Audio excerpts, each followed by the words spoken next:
Stonebridge Legal Solutions Limited, your trusted immigration partner. আপনার পরিবারের সদস্যকে যুক্তরাজ্যে নিয়ে এসেছেন, কিভাবে আপনি এই প্রসেসটি করলেন?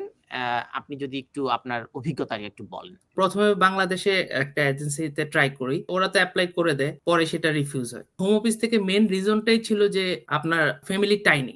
পরে হচ্ছে গিয়ে আমি স্টোনব্রিজ সলিসিটরের সাথে কথা বলি, তারপরে হচ্ছে গিয়ে ওনারা অ্যাপ্লাই করে সব ডকুমেন্ট সবকিছু ঠিকঠাক মতো দেওয়ার পরে বাবাকে আমি ফাইনালি আনতে পারি। আমাদের সাথে অমিত কুমার সাহা আছেন। আমি অমিত কুমার সাহাকে আমন্ত্রণ জানাচ্ছি আমাদের সাথে যোগ দেওয়ার জন্য। হ্যালো। অমিত কুমার, জি। অসংখ্য ধন্যবাদ অমিত কুমার আমাদের সাথে যুক্ত হওয়ার জন্য। অমিত কুমার, আপনি তো আপনার পরিবারের সদস্যকে যুক্তরাজ্যে নিয়ে এসেছেন জি। এবং আপনার গ্র্যাজুয়েশন সেরেমনিতে আপনার প্যারেন্টস এসছেন। হ্যাঁ? জি। তো কিভাবে আপনি এই প্রসেসটি করলেন? আপনি যদি একটু আপনার অভিজ্ঞতাকে একটু বলেন। বেসিক্যালি আমি প্রথমে আমার মা নেই, আমি একমাত্র ছেলে, আমার বাবা ছিল। তো আমার গ্র্যাজুয়েশন সেরিমনিতে আমি আমার বাবাকে আনতে চাই। তো প্রথমে বাংলাদেশে একটা এজেন্সিতে ট্রাই করি। তো সেখানে ট্রাই করার পরে ওরা তো এপ্লাই করে দেয় কোনরকম ভাবে।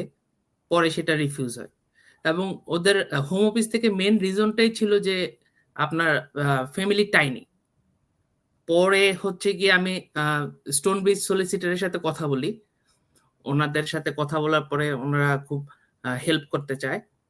তারপরে হচ্ছে গিয়ে ওনারা এপ্লাই করে সব ডকুমেন্ট সবকিছু ঠিকঠাক মতো দেওয়ার পরে তারপরে গিয়ে হচ্ছে গিয়ে আমার বাবাকে আমি ফাইনালি আনতে পারি। মানে আপনার আবেদনটি প্রথমে রিফিউজ হয়েছিল। তারপর হ্যাঁ। আপনি আবার পুনরায় আবেদন করেছিলেন। তো জি। কতদিন পর আপনি রিফিউজালের এই আবেদনটি করলেন?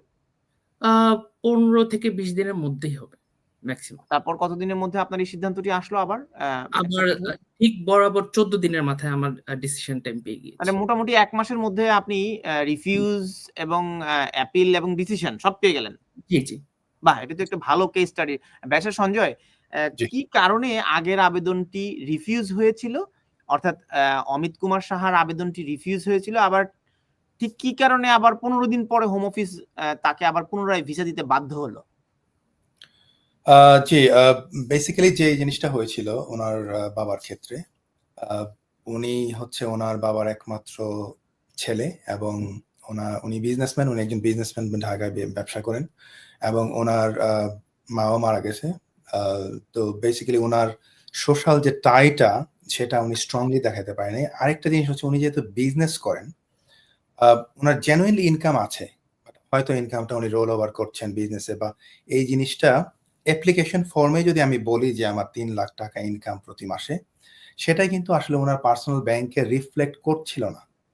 সো এটা ছিল আরেকটা one of the reasons for refusal. So এই যে জিনিসটা, এটাকে আমরা পরবর্তীতে উনার সকল কাগজপত্র বিবেচনা করে যখন দেখলাম যে আইডেন্টিফাই করি যে উনার অ্যাকচুয়াল ইনকামটা কত এবং আমরা সেটাও অ্যাপ্লিকেশনে লিখে দিয়েছিলাম যে কি কারণে আগের ভিসাটা রিফিউজ হয়েছিল এবং কি কারণে উনি আগের যেই ইনফরমেশন গুলো কেন উনি সঠিকভাবে দিতে পারেন নাই। ওনাকে হয়তো আরেকজন হেল্প করেছিল যে হয়তো তার সকল বিষয়গুলি জানে না। তো হোম অফিস এটা বুঝতে পেরেছে এবং আমরা কিছু ইমোশনাল দিয়েছিলাম বিকজ উনি হচ্ছে স্টুডেন্ট হিসেবে এই দেশে এসেছে, জেনুইনলি পড়াশোনা করেছে, উনি এখন স্কিলড ওয়ার্কার ভিসায় আছেন। উইথ ইউর পারমিশন আমি এই জিনিসগুলি আমি শিওর। হ্যাঁ? শিওর। সো তো উনি বেসিক্যালি এখানে আছেন, উনি ফ্যামিলি নিয়ে আছেন। উনি ওনার ফ্যামিলিকে দেখতে আসবে বাবা। উনি যে পড়াশোনা শেষ করার পর যে কনভোকেশনে অ্যাটেন্ড করবে। এটা বাবারও ইচ্ছা ছিল যে আমি আমার ছেলেকে পড়িয়েছি, এখানে আমি আসবো। So with all this things যখন আমরা সাবমিট করলাম তখন হোম অফিস সবকিছু বুঝতে পেরে তারা ভিসাটা দিয়েছে। আমি ট্রুলি গ্রেটফুল যে দাদা আমাকে অনেক আমি সুন্দরভাবে ডেফিনিটলি গ্রেটফুল। কোঅপারেট করেছে। এইজন্যই আমরা সাকসেসফুল হয়েছে। তো এখানে তাহলে লয়ারদের সহযোগিতা বা ইমিগ্রেশন কনসালটেন্সি ফার্মগুলোর একটা বড় ভূমিকা থাকে। অর্থাৎ প্রফেশনালদের জি। মাধ্যমে যদি আবেদন প্রক্রিয়াগুলো হতো, প্রফেশনালি এটা যদি আসলে সাবমিট করা হতো শুরুর দিকে, তাহলে হয়তো অমিত কুমার সাহার বাবা প্রথমবারই ভিসা পেতেন। হ্যাঁ, যদি এই জি। পেপারগুলো উম সঠিকভাবে যথেষ্ট যত্নের সাথে হ্যাঁ। সাবমিট করা হতো। জি। তো অমিত কুমার সাহা, আপনাকে অসংখ্য ধন্যবাদ আমাদের সাথে জি। যোগ দেওয়ার জন্য এবং আপনার অভিজ্ঞতা শেয়ার করবার জন্য।